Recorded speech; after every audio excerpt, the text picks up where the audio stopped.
Good morning बच्चों। आज का हमारा टॉपिक है चैलेंजेस टू डेमोक्रेसी। नाम से पता लग रहा है कि डेमोक्रेसी के सामने चैलेंजेस क्या क्या हैं। अब सवाल उठता है चैलेंज क्या होता है। सबसे पहले तो बेटा देखिए, चैलेंज जो है एक डिफ़िकल्ट टास्क है, difficult, significant but not impossible.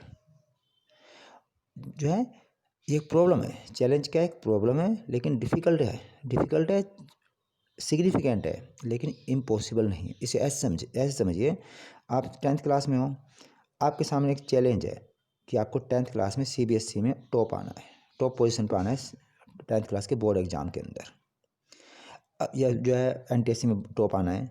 तो ये आपके सामने चैलेंज है।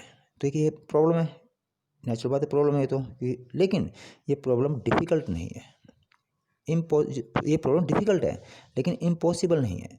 तो चैलेंज क्या होता है? एक प्रॉब्लम होती है जो कि डिफ़िकल्ट है बट नॉट इम्पॉसिबल, और साथ में सिग्निफिकेंट होनी चाहिए, इंपॉर्टेंट होनी चाहिए, बड़ी होनी चाहिए, कोई बड़ा टास्क होना चाहिए। और जब जो है जिसको ओवरकम किया जा सकता है, और इस चैलेंज जब आप कर लोगे तो आपके सामने एक बड़ा चैलेंज आ जाएगा। जैसे आपको 10th में सीबीएसई में टॉप करना है, ये क्या है? एक चैलेंज है, ये एक प्रॉब्लम है। एक डिफ़िकल्ट है लेकिन इम्पॉसिबल नहीं है। आप मेहनत करोगे सीबीएसई टॉप कर सकते हो। डिफ़िकल्ट है लेकिन इम्पॉसिबल नहीं है। सिग्निफिकेंट है, बहुत बड़ी बात है सीबीएसई में टॉप आना।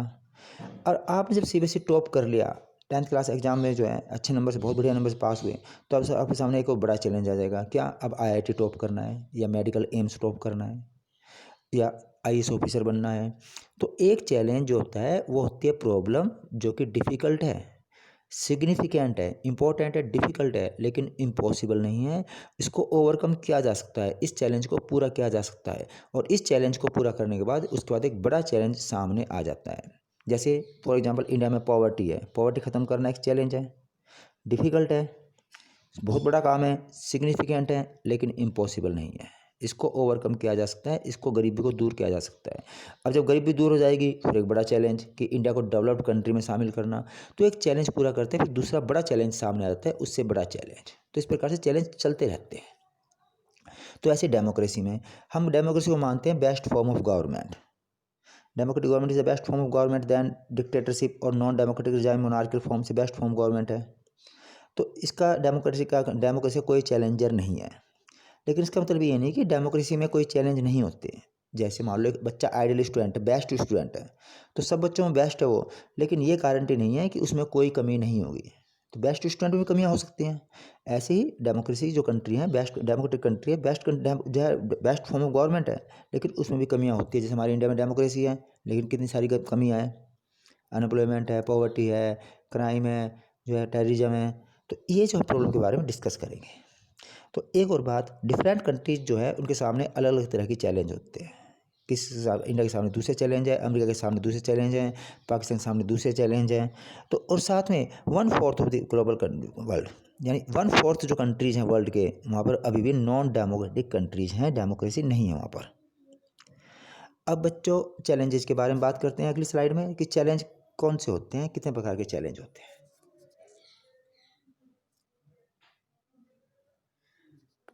तो जो चैलेंज होते हैं वो मेनली 3 तरह के चैलेंज हैं डेमोक्रेसी में: foundation challenge, challenge of expansion and deepening of democracy. सबसे पहले फाउंडेशन चैलेंज।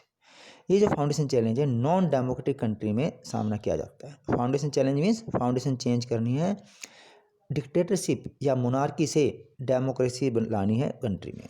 डेमोक्रेसी के लिए स्ट्रगल करना, जैसे नेपाल में किया था।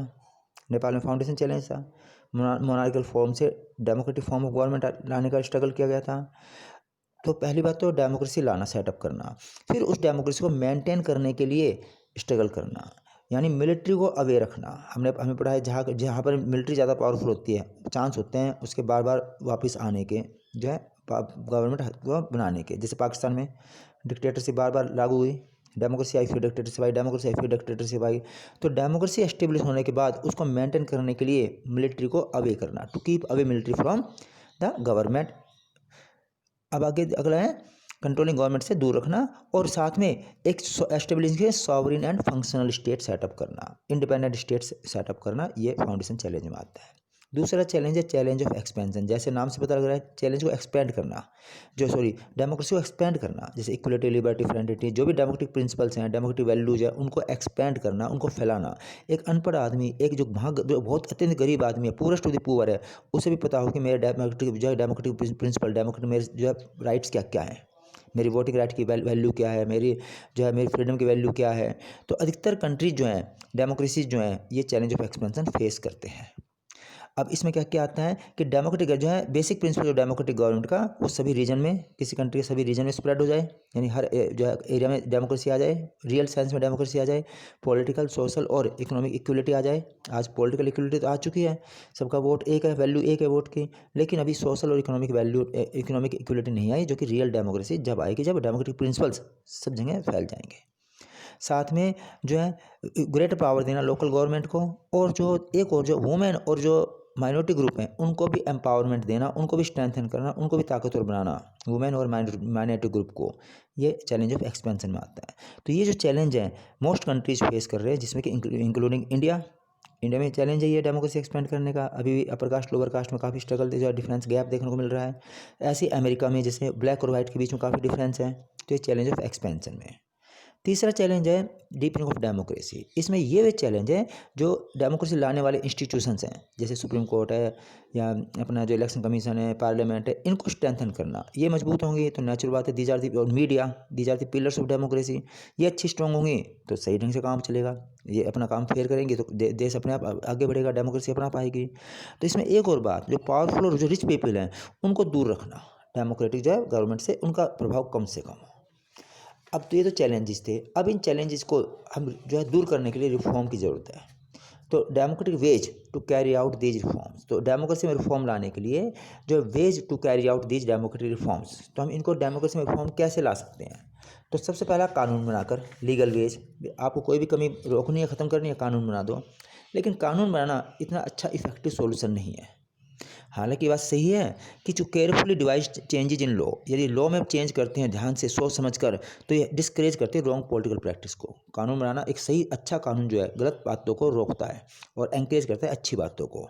तो लेकिन फिर भी हर प्रॉब्लम का सोल्यूशन कानून बनाना नहीं है।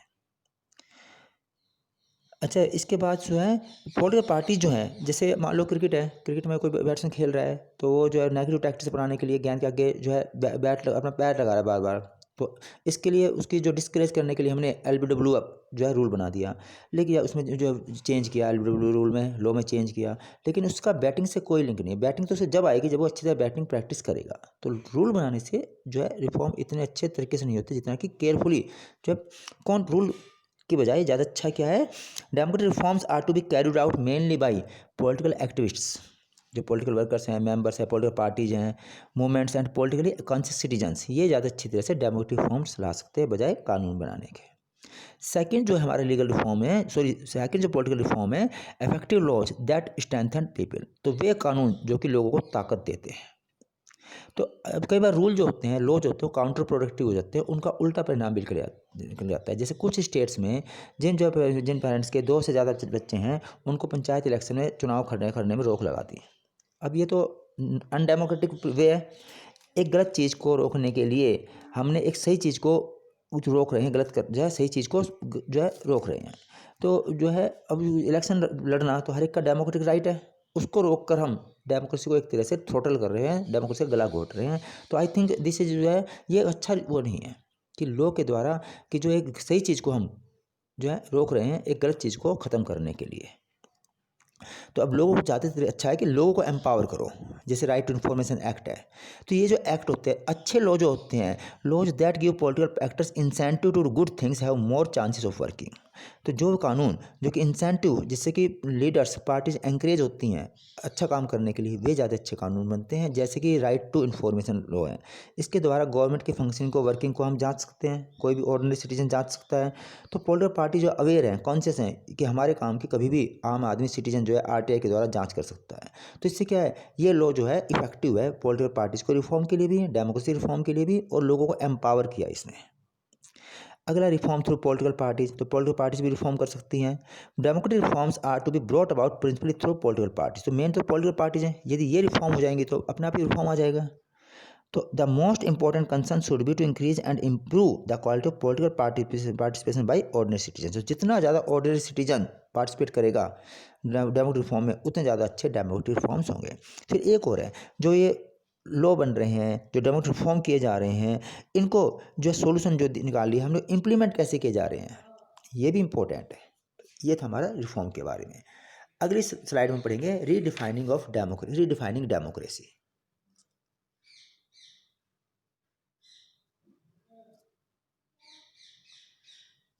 बच्चों रीडिफाइनिंग डेमोक्रेसी में जो है, अब हम दोबारा पढ़ते हैं, हमने पढ़ते आ रहे 9th 10th क्लास में डेमोक्रेसी के बारे में। अब देखिए कुछ बेसिक बातें, जो डेफिनेशन जो डेमोक्रेसी की हमने जो पढ़ने के बाद प्राप्त की हैं।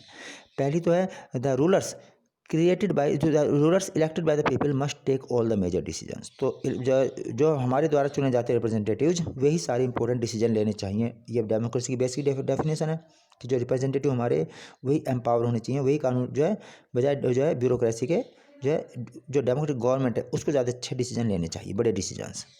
इलेक्शंस में चॉइस मिलनी चाहिए and fair opportunity to the people to change the current rulers. तो चॉइस और फेयर अपॉर्चुनिटी होनी चाहिए चेंज करने के लिए करंट लीडर्स को, if they are not working properly. जो चॉइस और अपॉर्चुनिटी है, ऑल पीपल को ऑन इक्वल बेसिस पर होनी चाहिए। अगला है एक्सरसाइज जो है, गवर्नमेंट जो है वो basic rule of the constitutions, जो गवर्नमेंट है उसको कॉन्स्टिट्यूशन के अंडर में काम करना चाहिए। अगला है एक्सटेंशन ऑफ डेमोक्रेटिक राइट्स, जो राइट मिले हुए हैं उनका एक्सटेंशन होना चाहिए, उनका एक्सपेंशन होना चाहिए। जो राइट टू वोट वगैरह नहीं, stand in election and form political organisation, खाली यही राइट नहीं मिलनी चाहिए, खाली ये राइट तो है कंपलसरी, जैसे राइट टू वोट होना चाहिए, चुनाव में खड़े होने का राइट होना चाहिए, पॉलिटिकल ऑर्गेनाइजेशन पॉलिटिकल पार्टी बनाने का फॉर्म का राइट होना चाहिए, खाली पर यही राइट नहीं, इनका भी एक्सटेंशन होना चाहिए। जो सोशल और इकोनॉमिक राइट भी मिलने चाहिए हर आदमी को। अगला है power sharing as a spirit of democracy. Power sharing जो है, जो लोकल गवर्नमेंट है वो भी एम्पावर हो, तो मुझे वुमेन ऑर्गेनाइजेशन है, सोशल ग्रुप्स हैं, उनको भी पावर मिलनी चाहिए, ये भी डेमोक्रेसी के अंदर आता है। Democracy can not be brute rule of majority, जैसे श्रीलंका में हुआ था। तो डेमोक्रेसी केवल ब्रूट रूल मेजोरिटी का नहीं, कि मेजोरिटीजम नहीं होना चाहिए, मेजोरिटी को माइनॉरिटी के साथ लेकर काम करना चाहिए। This was all about redefining democracy. Thank you and have a nice day.